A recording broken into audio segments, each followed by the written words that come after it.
Friends, उम्मीद है आप सब ठीक होंगे और एनईटी की तैयारी बड़ी अच्छे तरीके से कर रहे होंगे। तो आज हम जिस चीज़ के बारे में बात कर रहे हैं उसका हमने पिछली वीडियो में भी बताया था, वह है नस्ट नीड बेस्ड स्कॉलरशिप। तो बहुत से ऐसे स्टूडेंट्स होते हैं जो कि एनईटी क्लियर कर लेते हैं और बाद में उन्हें ये टेंशन लग जाती है कि इतनी फीस है, जो कि बहुत ज़्यादा फीस है वाकई में, वो कैसे वो फिल करेंगे, क्योंकि 1 लाख रुपया हर 6 माह बाद और उसके अलावा हॉस्टल की ड्यूज, तो जो मिडिल क्लास फैमिली से हैं उनके लिए ये बड़ा मुश्किल हो जाता है। तो आज हम उसी के बारे में आपको बताएंगे। तो चलते हैं अपनी वीडियो की तरफ। तो सबसे पहले मैं आपको जिस चीज़ के बारे में बताऊंगा वो है कि आप में से कौन से वो स्टूडेंट्स हैं जो इसे अवेल कर सकते हैं।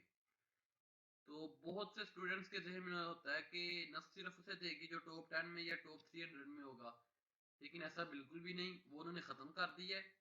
अब वो देते हैं नीड बेस, जिनके वालदेन वाकई में नहीं पे कर सकते उनके मुताबिक, ये सिर्फ उनके लिए है। तो आपने परेशान नहीं होना, अगर आप टॉप 10 या टॉप 300 में नहीं है तो कोई मसला नहीं, आप फिर भी इसे अवेल कर सकते हैं।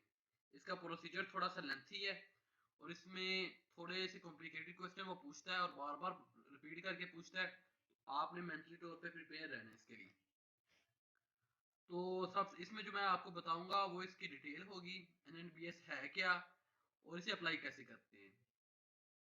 स्टेप्स ऑफ एप्लीकेशन मैं बताऊंगा और उसमें आपको मैं बताऊंगा कि आपको पहले कौन सी सॉफ्ट कॉपीज हैं जो आपको तैयार करके रखनी होगी और इसे अप्लाई कब करना होगा।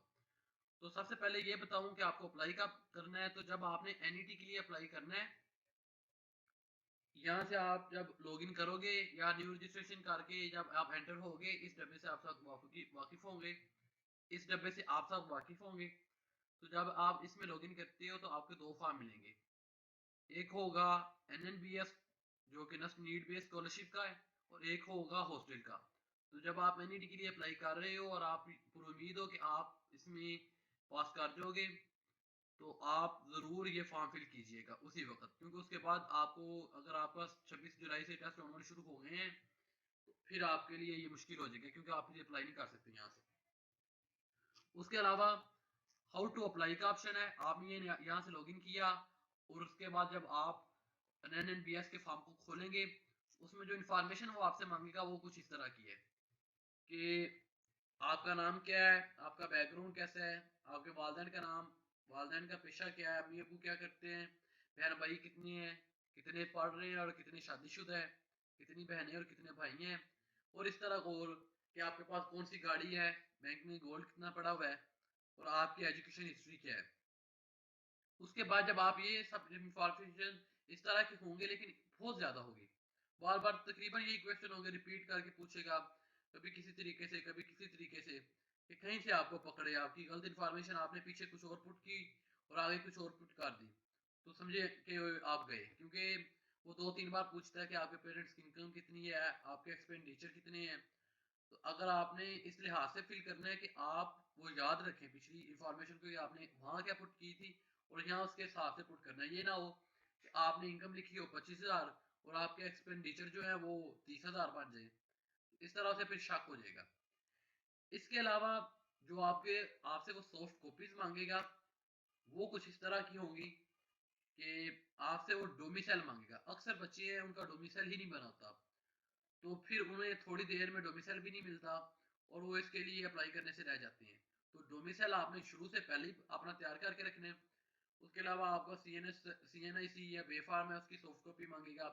खार के बिजली के बिल जो है ये बहुत इंपॉर्टेंट होते हैं, क्योंकि इसी से उसने लगाना होता है अंदाजा कि आपका जो इनकम है और आपका बिल से वो साबित कर देता है कि आपके एक्सपेंडिचर कितने हैं। तो आपने बड़े ध्यान से ये देने हैं। अगर आपने इनकम थोड़ी लिखी है तो बिल वो देना है जो कि इस लिहाज से हो। अगर आपने 25,000 इनकम लिखी है तो 2500 से लेकर 3,000 वाला बिल आपने पे करना है या उसकी सॉफ्ट कॉपी साथ लगानी है। उसके अलावा आप जो पिछले किसी स्कूल या कॉलेज से पढ़े हुए हो या किसी गवर्नमेंट स्कूल से पढ़े हुए हो, तो गवर्नमेंट स्कूल से पढ़े हो तो फिर उसकी स्लिप्स तो नहीं होगी, लेकिन आपने लिख देना, वो खुद ही तस्दीक कर लेंगे।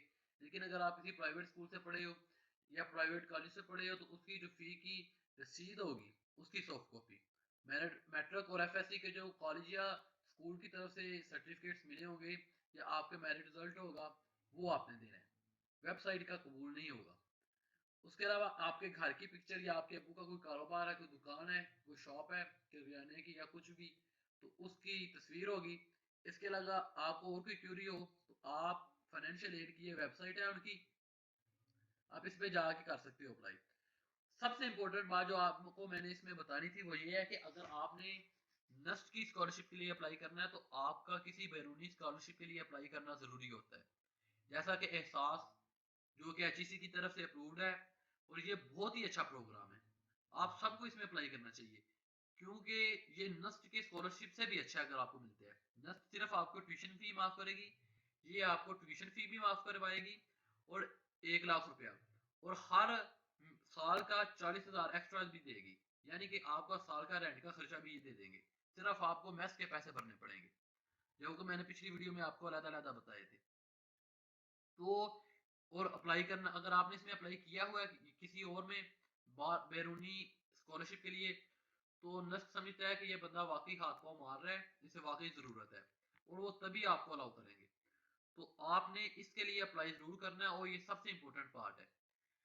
इसके अलावा मैं आपको बताता चलूँ कि अगर आपने एहसास में अप्लाई किया हुआ है तो आपको हर साल एक 2 लाख रुपए यानी कि 4 साल के 4 लाख रुपए बचेंगे। तो आपने इन दोनों स्कॉलरशिप के लिए ज़रूर अवेयर करना है।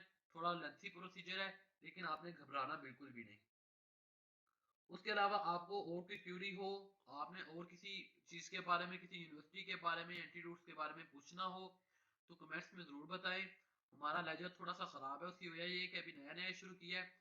आप दुआ करें, हम मेहनत करते हैं, इंशाल्लाह इस पे हम काम कर रहे हैं तो ये जल्दी इंप्रूव हो जाएगा। अल्लाह हाफिज़।